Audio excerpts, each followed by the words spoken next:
नमस्कार। 5 मई को Chinese soldiers हमारे टेरिटरी में घुसते हैं। उसके बाद वहाँ पर वो अपने टेंट्स और अपने बंकर्स बनाते हैं, लेकिन गवर्नमेंट चुप। 40 दिन के बाद हमारे सोल्जर्स उनसे बातचीत करने जाते हैं, वो भी bare handed, without any weapons. हाँ, इंडिया और चाइना का एक पॉलिसी है कि बॉर्डर्स में हम गन्स यूज़ नहीं कर सकते, हम पीसफुली अपने बॉर्डर्स को गार्ड करेंगे। ये एक पॉलिसी है इंडिया और चाइना का, जिस पॉलिसी को इंडियन सोल्जर्स अच्छे से फॉलो करती है। लेकिन उस रात 15 जून के रात को जब सोल्जर्स उनसे बातचीत करने गए कि आप हमारे टेरिटरी में घुसे हो, आप हमारे टेरिटरी में टेंट्स बनाए हो, बंकर्स बनाए हो, तो उस रात उन पर जानलेवा आक्रमण किया गया। बंदूक से नहीं, बल्कि उनके होममेड या फिर कह सकते हैं बंकर मेड वेपन्स से। अब ये जो वेपन्स बनाना, अटैक करना, ये एट द इंस्टेंस तो पॉसिबल है नहीं। डेफिनेटली चाइनीज़ सरकार ने उनको ब्रीफिंग दी होगी, उनको कमांड दी होगी कि अगर कोई भी इस तरीके का बातचीत करने आता है तो उनको रोंग डालो। तो और सिंपली चाइनीज़ सोल्जर्स ने गवर्नमेंट का बात मानते हुए इंडियन सोल्जर्स को रोंग डाला, हमारे 20 सोल्जर्स को मार डाला। यहाँ पर एक नेग्लिजेंस का सवाल उठता है कि चाइनीज़ गवर्नमेंट हमारे खिलाफ इतना एग्रेसिव थी, कमांडर्स ने, गवर्नमेंट ने सोल्जर्स को ये ऑर्डर दे दिए थे कि आप हथियार बनाओ, तैयार रहना, जब वो आएंगे तब हमको मारना है उन्हें। फिर हमारी इंडियन गवर्नमेंट क्या कर रही थी, इंडियन सोल्जर्स, इंडियन जो बड़े बड़े जनरल्स हैं, उनका नज़र कहाँ था, उनका ब्रेन कहाँ था, क्यों वो चाइना की इस प्लान को पकड़ नहीं पाए। और दोस्तों एक बात बता दूँ, ये जो प्लान ना पकड़ पाना, ये आज का पुराना आदत नहीं है, बल्कि ये लास्ट 60 साल से, इवन 1962 के वॉर में भी इसी चीज़ की वजह से हम वॉर हारे। और इस चीज़ का मेन कॉज है डिफरिंग परसेप्शंस। डिफरिंग परसेप्शंस मतलब होता है देखने का नज़रिया, रिएक्ट करने का नज़रिया और सोचने का नज़रिया। समझ लेते हैं, दो साइड आमने सामने हैं, एक साइड कोई एक्शन लेता है तो वो उस साइड का परसेप्शन है। अब उसके रिस्पॉन्स में जो दूसरा साइड रिएक्शन लेगा वो दूसरे साइड का परसेप्शन है। अब डिफरिंग परसेप्शन ये है कि एक साइड एग्रेसिव है, आपका जगह हथियाना चाहता है, आपको मारना चाहता है, लेकिन दूसरा साइड उसके रिस्पॉन्स में एकदम डिफेंसिव गेम खेल रहा है, मतलब जैसे उनको कोई परवाह ही नहीं है, ये जो कर रहे हैं उनको करने दो। ये होता है डिफरिंग परसेप्शंस। एक होता है एग्रेसिव और एक होता है डिफेंसिव। और हमेशा देखा गया है कि ऐसे डिफरिंग परसेप्शन केसेस में जो भी डिफेंसिव मोड में खेलता है उनका बहुत ज़्यादा नुकसान होता है। और वही चीज़ हमें देखने को मिला इस गलवान वैली क्लैश में। इसमें चाइनीज़ सोल्जर्स का परसेप्शन था अटैक करना है, एग्रेशन, और हमारा जो परसेप्शन था ध्यान ही नहीं देना है, निगलेक्ट करना है, इग्नोर करना है, लोगों से छुपाना है और डिफेंसिव मोड में खेलना है। इस डिफरिंग परसेप्शन की वजह से हम लास्ट 60 साल से बहुत बड़े कीमत चुकाते आ रहे हैं। भारत को आज़ादी मिली 1947 में, और ये जो People's Republic of China political party है, ये एग्जिस्टेंस में, पावर में आई 1949 में। 1949 तक इंडिया और चाइना ऑलमोस्ट सेम थे, इवन हमारे जो वैल्यूएशन थे हमारे करेंसी के, वो भी एकदम सेम थी। लेकिन वहाँ पर भी हमें यही चीज़ डिफरिंग परसेप्शन देखने को मिला नेहरू जी से। नेहरू जी एक रोमांटिक माहौल चाहते थे चाइना के साथ। वो हमेशा ये सोचते थे कि हिंदी चीनी भाई भाई, इंडिया और चाइना मिलकर एक दिन एक सुपर पावर बनेगा जो पूरे वर्ल्ड को रूल करेगा। ये था नेहरू जी का परसेप्शन, एक सॉफ्ट कॉर्नर। लेकिन उसी के सामने चाइनीज़ परसेप्शन ये था कि हमें अपना टेरिटरी और बढ़ाना है, दूसरे देशों को कब्जा कर कर। और उस देश में उस प्लान में इंडिया भी शामिल था। लेकिन इस चीज़ को हमारी सरकार कभी पकड़ ही नहीं पाई, और चाइनीज़ सरकार ने अपना सबसे पहला रंग दिखा दिया 1950 में, जब उसने तिब्बत पर अटैक कर दिया। तिब्बतियंस तब वीक थे, तब उन्होंने इंडिया की तरफ हाथ बढ़ाया, इंडिया से मदद मांगी, लेकिन हमने कुछ भी नहीं किया। बहुत फीबल प्रोटेस्ट किए, फीबल मतलब एकदम जिससे कुछ फ़र्क नहीं पड़ते, ऐसे प्रोटेस्ट किए जिस प्रोटेस्ट से कुछ भी फ़र्क नहीं पड़ा। फाइनली तिब्बत चाइना का पार्ट हो गया, बहुत बड़ा तिब्बत जीत लिया चाइना ने। तो इस चीज़ के बावजूद हमने अपने परसेप्शन पर कोई बदलाव नहीं लाया।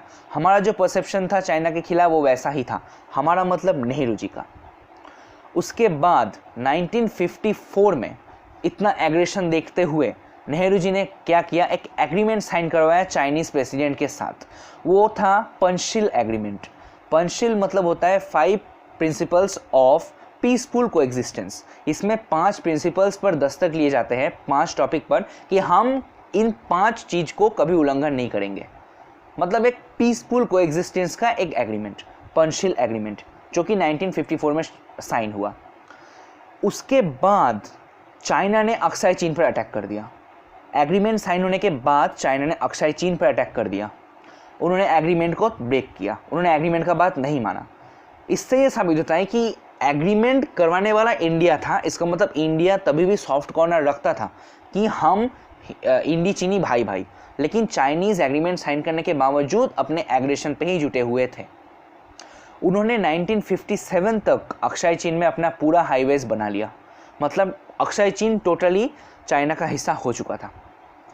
इतने सब कुछ वायोलेशंस, इतने सब कुछ एग्रेसिवनेस के बावजूद हमारे गवर्नमेंट ने अपना परसेप्शन पे बिल्कुल भी बदलाव नहीं लाया।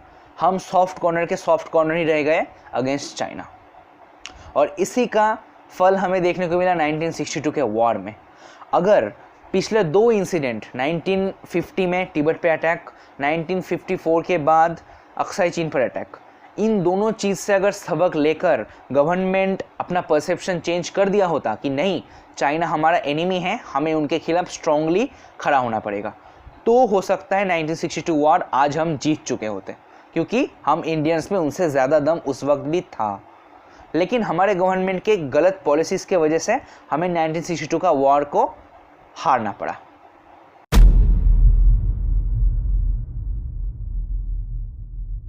उसके बाद 1988 में राजीव गांधी जी बीजिंग गए। वहाँ पर ये बात की उन्होंने उनके प्रेसिडेंट से कि ये बॉर्डर इशूज़ को हम साइड हटाकर जो दूसरे फील्ड्स है उस फील्ड्स में स्ट्रेटेजिक पार्टनर बनते हैं और डेवलपमेंट करते हैं। और इस चीज़ का चाइना ने बहुत बड़ा फ़ायदा उठाया। उन्होंने सोचा कि वॉर हारने के बावजूद ये लोग सॉफ्ट कॉर्नर ही है, अभी तक हमसे दोस्ती करने का हाथ बढ़ा रहा है। तो उन्होंने हाथ तो बढ़ा दिया दोस्ती का चाइना ने, लेकिन जो हमारे टेरिटरी को ऑक्यूपाई करने का जो उनका प्लान था, जो उन्होंने कुछ टाइम के लिए स्थगित कर दिया था, क्योंकि 1962 के वॉर में डेफिनेटली उन्होंने हमें हरा दिया था, बट हमने अक्साई चीन को फिर से जीत लिया था। यस, हमने हम वॉर हार गए डेफिनेटली, बट अक्साई चीन जीत गए थे। तो इससे उनको थोड़ा झटका ज़रूर लगा था कि नहीं, इनमें दम है। तो उसके बाद से उन्होंने ये अपना टेरिटरी ऑक्यूपाई का जो पॉलिसी है वो बंद कर दिया था। लेकिन 1988 के इस बीजिंग विजिट के बाद, राजीव गांधी जी के बीजिंग विजिट के बाद, उनके दिमाग में ये टेरिटरी ऑक्यूपाई का प्लान फिर से जगा, और उसका फल हमें देखने को मिला 2006 में। 2005 तक इंडिया चाइना एक स्ट्रेटेजिक पार्टनर बन चुका था। यस, 2000 मतलब आज हम चाइनीज़ पर जितना डिपेंडेंट है उतना ही डिपेंडेंट हम 2005 तक हो चुके थे। उसके 1 साल बाद, मतलब डिपेंड होने के 1 साल बाद, उन्होंने क्लेम किया कि अरुणाचल प्रदेश चाइना का हिस्सा है। उन्होंने अरुणाचल प्रदेश को नाम दे दिया साउथ तिब्बत। लेकिन इसके बावजूद हमारे तब के सरकार ने अपने परसेप्शन पे बिल्कुल भी बदलाव नहीं लाया। इवन इससे पहले बहुत ज़्यादा इंसिडेंट्स हो चुका है। 1980s में चाइना ने पाकिस्तान को न्यूक्लियर टेक्नोलॉजी सप्लाई किया। सप्लाई करने के बाद से कश्मीर पर पाकिस्तान कुछ ज़्यादा ही बरसने लगा। टेररिस्ट अटैक्स होने लगे, सीज फायर्स होने लगे, क्रॉस बॉर्डर फायरिंग्स, ये सब होने लगी, क्योंकि चाइना ये चाहता था कि हम एक स्ट्रेटजी पार्टनर है, तो मैं डायरेक्टली इन्वेट नहीं करना चाहता, लेकिन कश्मीर पर चाइना का नज़र था। तो इसीलिए उसने पाकिस्तान जैसे कुत्ते को पाला, उसको खाना दिया, सब कुछ दिया कि कश्मीर को लेकर आप लड़ो, लास्ट में फ़ायदा हम लेंगे। इसी के बाद से हमें कश्मीर में बहुत ज़्यादा डिस्प्यूट्स देखने को मिले टेररिस्ट और आर्मी के बीच। इवन पुलवामा अटैक के बाद चाइनीज़ गवर्नमेंट ने किस तरीके से मसूद अजहर को बचाने का कोशिश किया अपने वीटो पावर से, किस तरीके से उन्होंने पाकिस्तान को एक इंटरनेशनल टेररिस्ट कंट्री प्रूव होने से रोक दिया अपने वीटो पावर का यूज़ करके यूएनएससी में। तो इससे साबित होता है कि चाइना किसी भी हद तक जा सकता है इंडिया का बुराई सोचने में, इंडिया का बुरा करने में। लेकिन फिर भी इतना सब कुछ होने के बाद भी हमने अपना जो चाइना पॉलिसी था, जो डिफरेंट परसेप्शन थी हमारे बीच में, उसको नहीं बदले।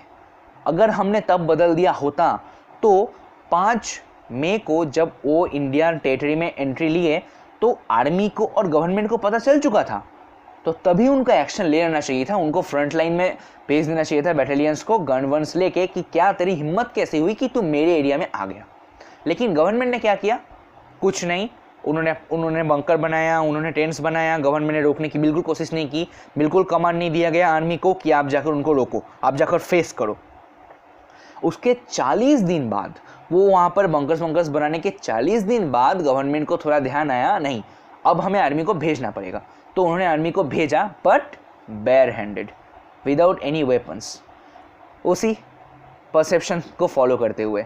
जो परसेप्शन 1962 से फॉलो किया जा रहा है, एक्चुअली 1950 से फॉलो किया जा रहा है। Same differing perception, same China policy कि हिंदी चीनी भाई भाई। इस चीज़ को ध्यान में रखकर उन्होंने बेयर हैंडेड सोल्जर्स को भेजा। उन्होंने ये सोचा कि जस्ट बातचीत होंगे और चाइनीज़ समझ जाएंगे और पीछे हट जाएंगे, लेकिन चाइनीज़ हटने वाले नहीं थे। चाइनीज़ को ब्रीफिंग मिल चुकी थी कि इंडियन सोल्जर्स को मारो, हमारे 20 सोल्जर्स शहीद हो गए। इसके पीछे जिम्मेदार सरकार है, ये सरकार नहीं, 1950 से लेकर अभी तक सारे सरकार, क्योंकि इतने सारे इंसिडेंट होने के बावजूद हमने कुछ भी नहीं सीखा। बट यहाँ पर एक ट्विस्ट है।